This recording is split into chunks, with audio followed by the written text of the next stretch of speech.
अरहंत मित्रा प्रभु निर्ग्रंथ सद्गुरुदेव आगम वाणी को भावपूर्वक वंदना।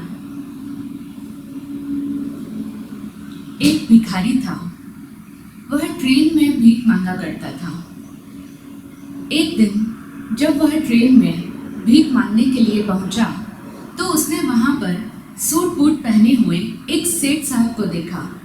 उसने सोचा, यह व्यक्ति बहुत अमीर दिखता है, इनसे मुझे जरूर अच्छे पैसों की भीख मिल सकती है। यह सोचकर वह उस सेठ के पास पहुंचा और उनसे भीख मांगी। सेठ ने उसे देखा तो उसको पूछा कि क्या तुम हमेशा सबसे मांगते ही रहते हो? क्या तुम कभी किसी को कुछ देते नहीं हो? भीख के बदले प्रश्न सुनकर भिखारी आश्चर्य में पड़ गया। आज तक उससे किसी ने कोई प्रश्न नहीं पूछा था। उसने सेठ जी से कहा, सेठ जी, मेरी भला कहाँ औकात कि मैं किसी को कुछ दे सकूं? सेठ जी ने उससे कहा कि अगर तुम किसी को कुछ दे नहीं सकते तो तुम्हें किसी से कुछ लेने का भी कोई हक नहीं है। मैं तो एक व्यापारी हूँ और मैं लेन देन में विश्वास रखता हूँ। अगर तुम्हारे पास मुझे देने के लिए कुछ है तो मैं बदले में तुम्हें कुछ दे सकता हूँ। यह कहकर सेठ जी तो चल दिए। ट्रेन आगे बढ़ गई। इधर भिखारी सेठ जी की ये बातें सुनकर सोचने के लिए मजबूर हो गया। सेठ जी की वह बात उसके दिल में गहराई से उतर गई। अब उसके भीतर विचारों का ज्वार उमड़ने लगा। वह सोचने लगा कि मुझे आज तक इसीलिए ज्यादा पैसों की भीख नहीं मिलती है क्योंकि मैं किसी को बदले में कुछ दे नहीं पाता हूँ। लेकिन मैं तो भिखारी हूँ, मैं भला किसी को कुछ क्या दे सकता हूँ? मैं तो किसी को कुछ देने के लायक भी नहीं हूँ। लेकिन कब तक मैं ऐसे ही हमेशा लोगों से मांगता ही रहूंगा? अब उसके भीतर विचारों के तूफान चल रहे हैं। बहुत सोचने के बाद में आखिर उसने निर्णय लिया कि अब वह जब भी किसी से कुछ मांगेगा तो बदले में उन्हें वापस कुछ देगा भी। लेकिन अब प्रश्न उसके सामने यह खड़ा हो गया कि बदले में उसे क्या दे? बदले में वह क्या दे लोगों को? क्योंकि उसके पास तो कुछ है ही नहीं। पूरा दिन वह इसी विषय पर सोचता रहा, लेकिन उसे अपने प्रश्न का उत्तर नहीं मिला। अगले दिन सुबह वह स्टेशन पर बैठा था और स्टेशन पर बैठे बैठे उसकी नजर फूलों पर पड़ी। वे फूल जो वहीं स्टेशन के आसपास के पौधों पर खिले हुए थे। जैसे ही उसने उन फूलों को देखा, उसके मन में आया कि क्यों ना मैं लोगों को भीख मांगने के बदले ये फूल दे दिया करूं। उसे अपना यह विचार अच्छा लगा और उसने स्टेशन में आसपास जो जितने भी फूल थे उन सबको तोड़ा और ट्रेन में पहुंच गया भीख मांगने के लिए। वहां पर जाकर उसने लोगों से भीख मांगी और बदले में उन्हें वे फूल दे दिए। लोगों ने जैसे ही उससे वो फूल लिए तो लोगों को बड़ी खुशी हुई। लोग जो भी उससे फूल लेते खुशी से अपने पास में रख लिया करते थे। इस तरह से अब वह जिन जिन के भी पास में जाता, जिनसे भी कुछ भीख मांगता, उनको कुछ कुछ फूल बांट दिया करता था। इस तरह से अब उसका रोज का क्रम बन गया, भीख लेना और भीख के बदले में फूल बांटना। कुछ दिनों में उसने महसूस किया कि अब उसे बहुत से लोग भीख देने लगे हैं। जब तक उसके पास में लोगों को देने के लिए फूल होते हैं तब तक लोग उसे भीख देते हैं, और जब उसके पास में लोगों को वापस देने के लिए फूल नहीं होते तब लोग भी उसे भीख नहीं देते थे। इस तरह से उसने जब परिवर्तन महसूस किया कि अब बहुत लोग उसमें रुचि दिखाने लगे हैं, उसे देने लगे हैं, तो उसे बड़ी प्रसन्नता हुई और अब उसका नित्य का क्रम बन गया। वह प्रतिदिन स्टेशन के आसपास जितने भी पौधे थे उन सब से फूलों को तोड़कर एकत्रित करता और लोगों में बांट दिया करता था। एक दिन पुनः उसे उस ट्रेन के अंदर वही सेठ जी दिखे जिन्होंने उसे फूल देने की बात सिखाई थी, जिन्होंने उसे ये सिखाया था कि तुम अगर किसी को कुछ दे नहीं सकते तो उनसे लेने का भी तुम्हारा कोई हक नहीं है। उन सेठ को देखते ही वह उनके पास पहुंच गया और उसने बोला, सेठ जी, आज मेरे पास में आपको देने के लिए कुछ है, आप मुझसे ये फूल लीजिए और मुझे भीख दीजिए। सेठ जी ने ऐसा ही किया। सेठ जी ने उसे कुछ पैसे दिए और बदले में उससे फूल रख लिए। सेठ जी को यह देखकर बहुत अच्छा लगा। उन्हें यह उस भिखारी की बात पसंद आई। खुश होकर के उन्होंने उससे कहा, वाह क्या बात है, आज तो तुम भी मेरी तरह एक व्यापारी बन गए हो। सेठ जी ने जैसे ही ये शब्द उससे कहे, अब सेठ जी तो आगे चल पड़े, लेकिन भिखारी के दिल में एक बार फिर वह बात बहुत गहराई से उतर गई। उस सेठ के कहे हुए शब्द उसके दिल में बहुत गहराई तक चले गए और वह मन ही मन बार बार उन्हीं सेठ के उन वाक्यों को सोचने लगा और उसे मन ही मन बहुत खुशी महसूस होने लगी। जैसे ही वो अपने मन में बार बार उन वाक्यों को दोहराता, वाह क्या बात है, आज तो तुम भी मेरी तरह एक व्यापारी बन गए हो। अब उसकी आंखें चमकने लग गई। उसे ऐसा लगा जैसे उसे सफलता की एक ऐसी चाबी उसके हाथ लग गई है कि जिससे वह अपने जीवन में बहुत कुछ कर सकता है।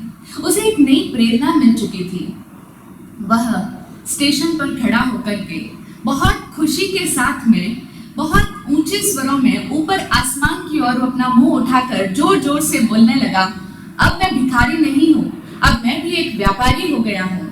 मैं भी उस सेठ के जैसा बन गया हूँ। मैं भी अमीर बन सकता हूँ। मैं भी उस सेठ जैसा ही बन सकता हूँ। मैं अब भिखारी नहीं, मैं अब एक व्यापारी हो गया हूँ। आते जाते लोगों ने उसकी यह बात सुनी, उसको देखा तो लोगों ने समझा शायद यह भिखारी पागल हो गया है। उस दिन के बाद से स्टेशन पर वह भिखारी फिर कभी दोबारा नहीं दिखा।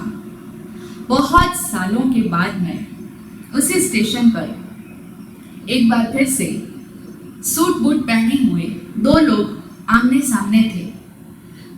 उनमें से एक व्यक्ति ने दूसरे व्यक्ति को देखा तो देखते ही उन्हें प्रणाम किया और प्रणाम करके कहा कि सेठ जी, आपने मुझे पहचाना? दूसरे व्यक्ति ने, जो सेठ थे, उन्होंने कहा नहीं तो। तब उस पहले सज्जन ने कहा कि मैं आपसे पहले भी 2 बार मिल चुका हूँ, आज हमारी यह तीसरी मुलाकात है। सेठ जी ने कहा, अच्छा, हम पहले भी कभी 2 बार मिल चुके हैं, कैसे? तब उस भिखारी ने अपना परिचय देते हुए कहा कि सेठ जी, याद कीजिए, मैं वही भिखारी हूँ जिसको आपने जब पहली बार मिले थे तब आपने बताया था कि मुझे जीवन में क्या करना चाहिए। आपने मुझे पहली मुलाकात में बताया कि मुझे जीवन में क्या करना चाहिए और दूसरी मुलाकात में जब आप मुझसे मिले तब आपने मुझे बताया कि मैं वास्तव में कौन हूँ। उसका नतीजा यह निकला कि आज मैं फूलों का एक व्यापारी बन गया हूँ और अपने व्यापार के सिलसिले में ही मैं दूसरे शहर में जा रहा हूँ। काम के सिलसिले से ही मैं दूसरे नगर की ओर जा रहा हूँ। सेठ जी को उससे मिलकर बड़ी प्रसन्नता हुई।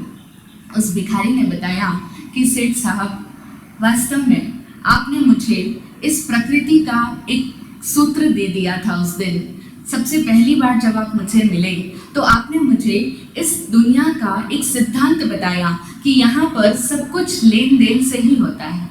जब तक हम किसी को कुछ देते नहीं हैं तब तक हमें किसी से कुछ लेने का भी अधिकार नहीं है। इस दुनिया में कभी भी कुछ भी मुफ्त में नहीं मिलता है। पूज्य विराट गुरुदेव कहते थे कि एक भिखारी भी जो भीख मांगता है वह भी उसे मुफ्त में नहीं मिलती है। उसका बदला तो उसे कहीं ना कहीं कभी ना कभी चुकाना ही पड़ता है। प्रकृति का ही यह नियम है। तो उस भिखारी ने सेठ जी से कहा कि लेन देन का ये जो गिव एंड टेक का संबंध है ये इस प्रकृति में सर्वत्र लागू होता है। दूसरी बात आपने मुझे सिखाई कि मैं अब एक भिखारी नहीं, एक व्यापारी बन गया हूँ। आपने मुझे उस दिन एक नई दृष्टि प्रदान करी। आज तक मैं अपने आप को हमेशा भिखारी ही समझता था। उससे ऊपर उठकर मैंने कभी खुद को देखा ही नहीं, कभी सोचा भी नहीं, कभी समझा भी नहीं। लेकिन उस दिन आपने मुझे ये बता दिया कि अब मैं भिखारी नहीं रहा, अब मैं व्यापारी हो गया हूँ।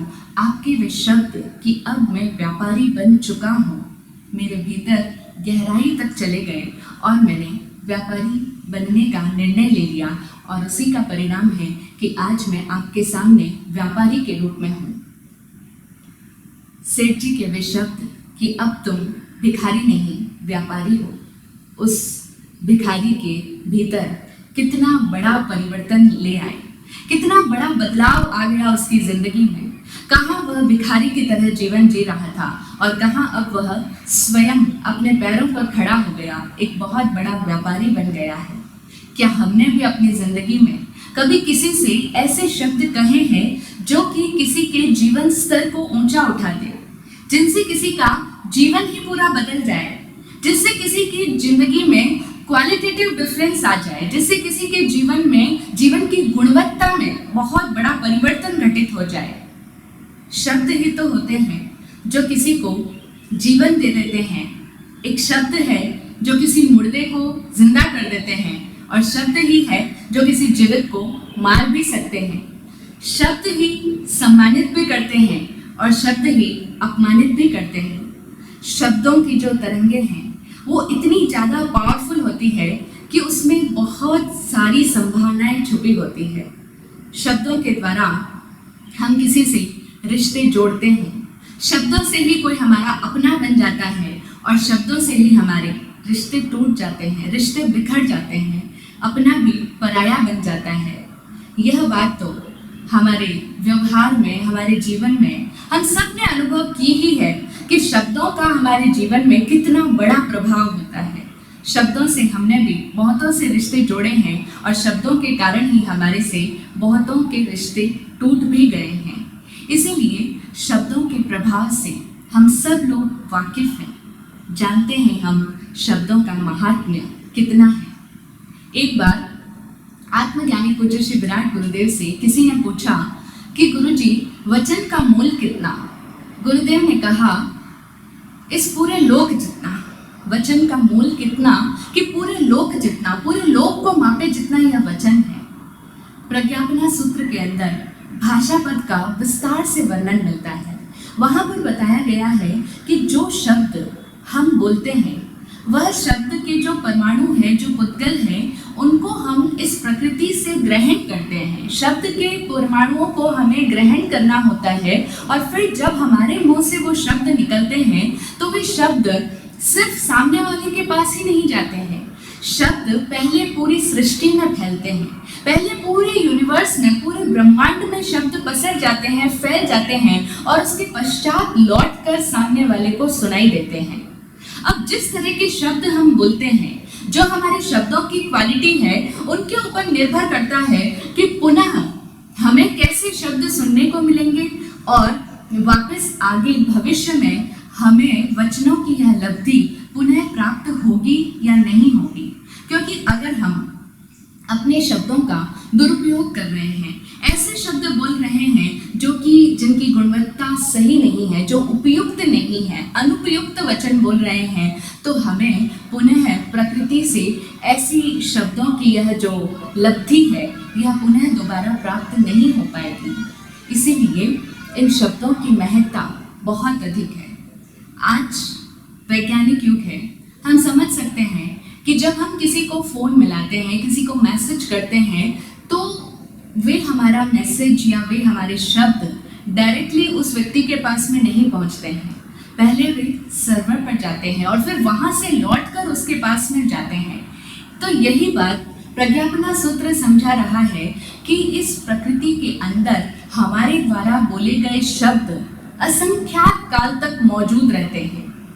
इन्यूमरेबल टाइम्स तक हमारे वे शब्द उसी रूप में पड़े रहते हैं। जिस तरह से आज हम कोई बात को बोलते हैं और वो ब्रॉडकास्ट हो जाती है, आज हम इस बात को बहुत अच्छी तरीके से समझ पा रहे हैं कि ब्रॉडकास्ट किए हुए शब्द कितने लंबे टाइम तक उसी तरीके से रह सकते हैं।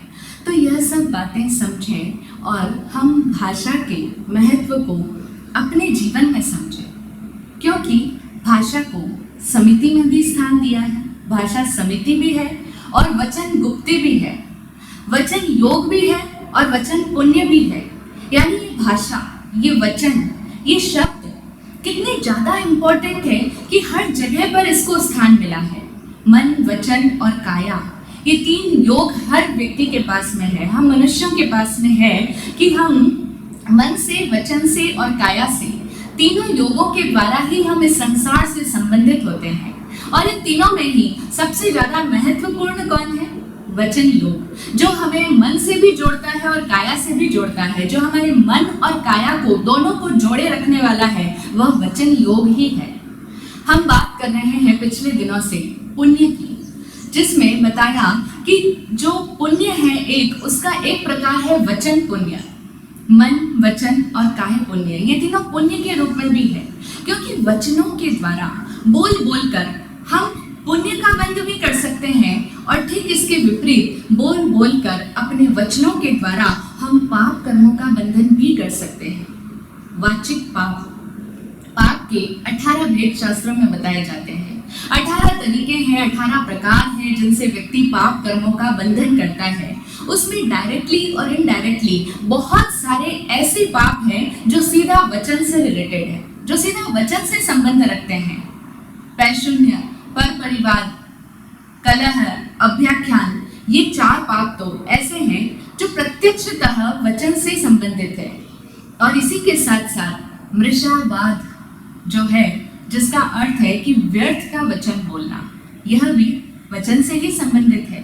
क्रोध, मान, माया, लोभ, ये सारे भी कहीं ना कहीं वचनों से जुड़े हैं, क्योंकि जब गुस्से में आकर के हम जो वचन बोलते हैं वे वचन हमारे वाचिक पाप का बंधन करा देते हैं। घमंड में आकर के जब हम बोलते हैं, तुझे क्या पता चलता है, तू अंधा है, तुझे दिखाई नहीं देता है, तुझे समझ नहीं आता, इस तरह के जितने भी हम शब्द बोलते हैं अपनी घमंड में भरकर, ये घमंड ही है जो हमें वचन पुण्य नहीं करने देता, बल्कि वचनों से पाप का बंध करवा देता है। फिर माया, माया में आकर के जो हम शब्द बोलते हैं, माया यानी कपट, कपट में आकर के भीतर में कुछ और भाव होता है लेकिन बोलते कुछ और है। अब वे जो शब्द हम बोल रहे हैं मन में कुछ और भाव रखते हुए वे वचन भी पाप का बंधन करा रहे हैं, वाचिक पाप है। लोभ में आकर के जितने भी लालच युक्त स्वार्थ के कारण से हम जितने भी शब्दों को बोलते हैं वे शब्द चाहे सही भी हम बोलते हो लेकिन फिर भी वे हमारी पुण्य का कारण नहीं बनते, बल्कि लोभ की भावना उसमें निहित होने के कारण पाप का ही बंधन करवाते हैं। तो हम समझें कि ये वचनों का मोल कितना जबरदस्त है। हम लोग शब्दों से कितने ज्यादा प्रभावित होते हैं, हमारा पूरा जीवन शब्दमय ही तो है। यहाँ तक कि जब हम अकेले बैठे होते हैं तो हम अपने मन में लगातार कुछ न कुछ सोच रहे होते हैं, विचार चल रहे होते हैं, और ये जो हमारे विचार है ना, ये भी एक तरह की अव्यक्त भाषा है। यह भी भाषा ही है, मन में चलने वाली भाषा है, बस हम बोल करके प्रकट रूप में, शाब्दिक रूप में उसका उच्चारण नहीं कर रहे, लेकिन वस्तुतः विचार भी भाषा ही है, और जो बोल करके कह रहे हैं वह तो भाषा है ही। अब हम समझें, अपना निरीक्षण करें, अपने जीवन को देखें कि हम बोल बोल करके वचन पुण्य ज्यादा करते हैं या वाचिक पाप ज्यादा करते हैं। आई थिंक हम वचन पुण्य तो कम करते हैं, वाचिक पाप ही ज्यादा करते हैं। कितना आसान लगता है हमें किसी की भी बुराई कर देना। बुराई तो हम यूं ही करते रहते हैं, जो भी बातें हम बोलते हैं, जितनी भी दिन भर की हमारी टॉक होती है, उसमें कितने ज्यादा %, कितना बड़ा हिस्सा उन बातों का हमारी लोगों की बुराई से संबंधित होता है। बुराई करना बड़ा सरल बात है।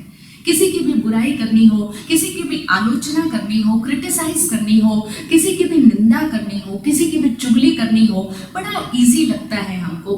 हमें एक पल के लिए भी ये ख्याल नहीं आता कि मैं क्यों किसी की बुराई कर रहा हूँ, मैं क्यों किसी की चुगली कर रहा हूँ।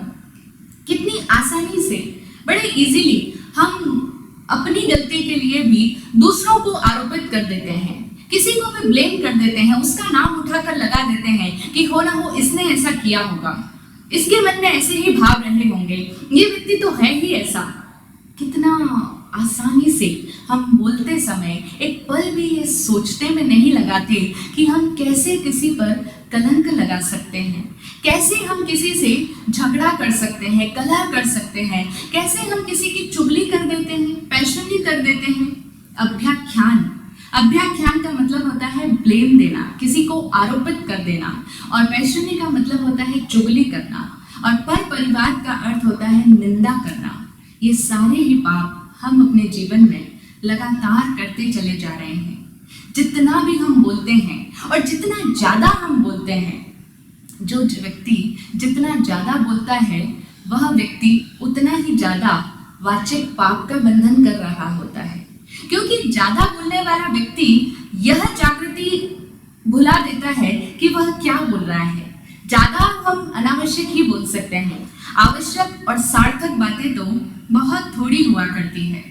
हम खुद ही देखें ना, आवश्यक बातें हम कितनी होती है हमारी लाइफ में, बहुत थोड़ा हम बोलेंगे तो भी काम चल जाएगा, लेकिन जितना भी हम बोल रहे हैं वो अनावश्यक ज़्यादा है, जिसको शास्त्रों में मृषावाद कहा है, व्यर्थ के वचन कहा है। और इन व्यर्थ के वचनों में हम ना जाने क्या क्या बोलते हैं, जो भी मुंह में आया वह उगल देते हैं।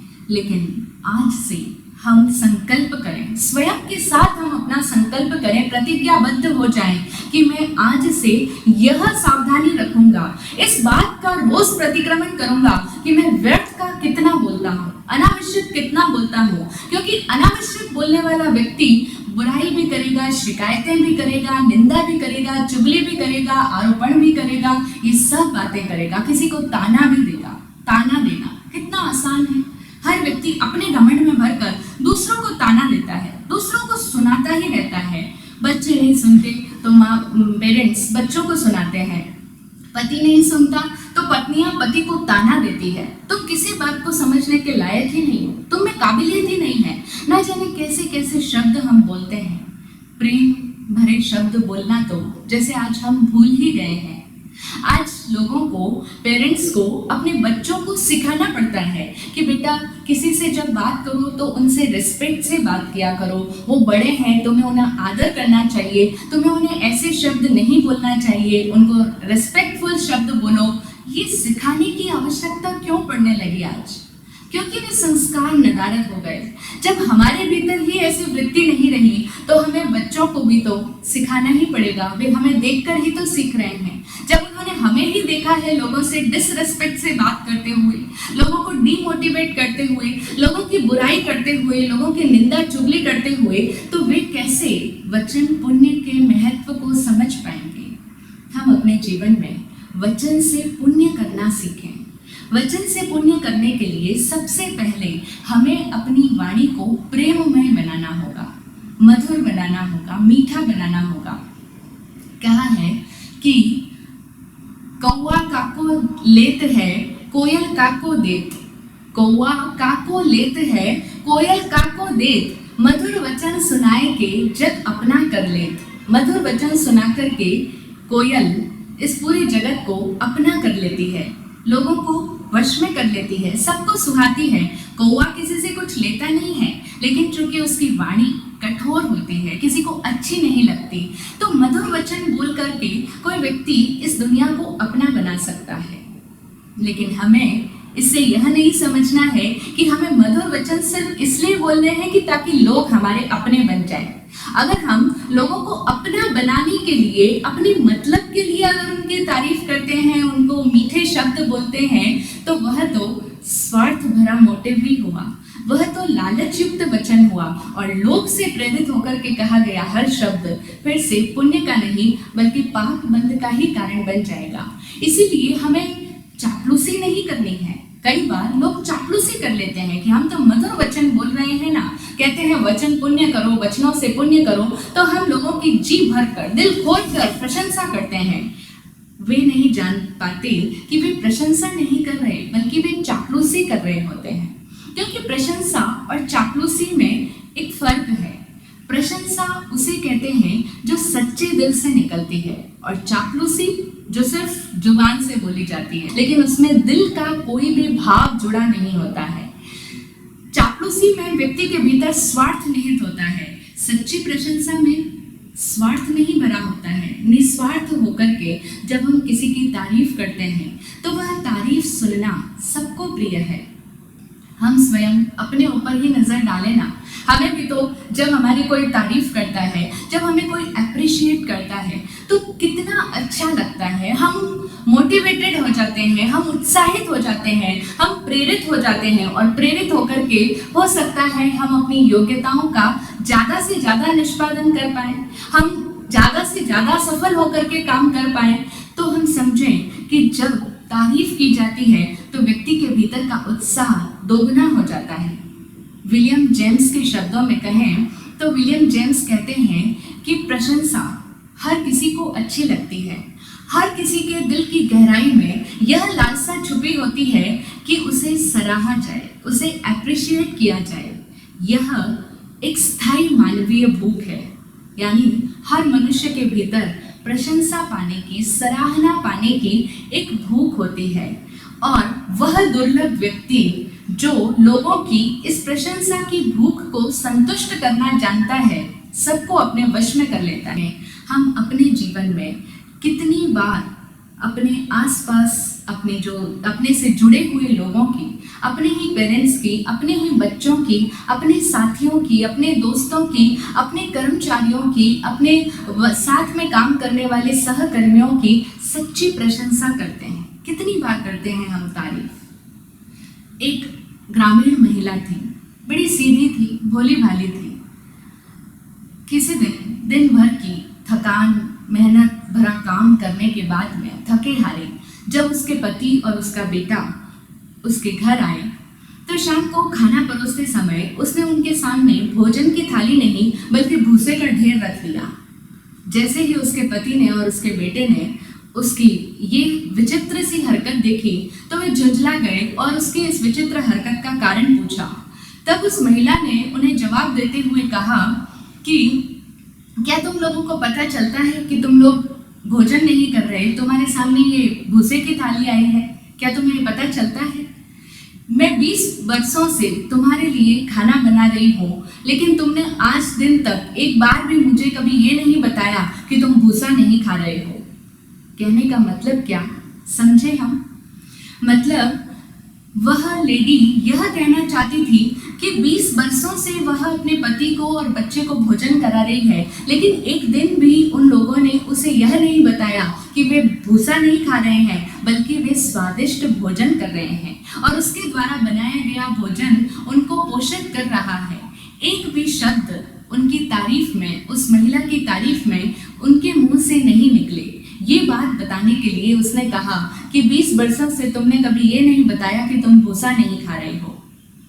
प्रशंसा कितना अनिवार्य तत्व है।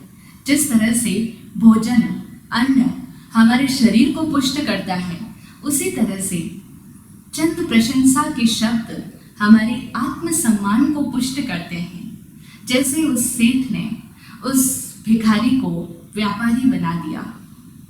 ऐसे प्रेरित करने वाले शब्द कहे कि जिनसे प्रेरणा पाकर के, उत्साहित होकर के वह भिखारी न रहा, व्यापारी बन गया। तो उसी तरीके से हम भी अपने जीवन में ये संकल्प करें कि हम आज से ही वचनों से पाप का बंद करना बंद करेंगे, बल्कि वचनों से पुण्य का बंद करेंगे। क्यों हम भूल जाते हैं जब हमारे बच्चे एग्जाम में अच्छे नंबर लाते हैं, बहुत अच्छे परसेंटेज बनाते हैं, तो हम कितने लोग हैं जो उनकी दिल खोल कर तारीफ करते हैं। हम भूल ही जाते हैं कि जब पहली बार हमारा बच्चा कोई भी नया काम करता है और उस काम को करने में वह सफल होता है, तो हम उसको प्रोत्साहन नहीं दे पाते। हम बस ठीक है, प्रशंसा करने की जब बात आती है तो बहुत थोड़े शब्दों में हम निपटा देते हैं, बहुत अच्छा किया बेटा, शाबाश। लेकिन जब बुराई करने की बात हो किसी की, तो कितने शब्द बोलते हैं, पारावार ही नहीं। 1 घंटा 2 घंटा लगातार उन टॉपिक्स पे हम चर्चा कर सकते हैं जहाँ किसी की क्रिटिसाइज की जा रही हो, जहाँ किसी की निंदा की जा रही हो, जहाँ किसी के ऊपर ब्लेम किया जा रहा हो। इन बातों में तो हमें पता ही नहीं चलता कितने शब्द हमारे मुंह से लगातार निकलते चले जाते हैं। लेकिन जब प्रशंसा करने की बारी आती है तो बहुत थोड़े शब्द हम बोल पाते हैं, क्योंकि हमारे भीतर से वे शब्द उठते ही नहीं, हमारे अंदर वो संस्कार ही नहीं, हमें वो खुशी ही नहीं मिलती है। इसीलिए तो हम वचनों से पुण्य का नहीं बल्कि पाप का ही बंधन ज्यादा कर लिया करते हैं।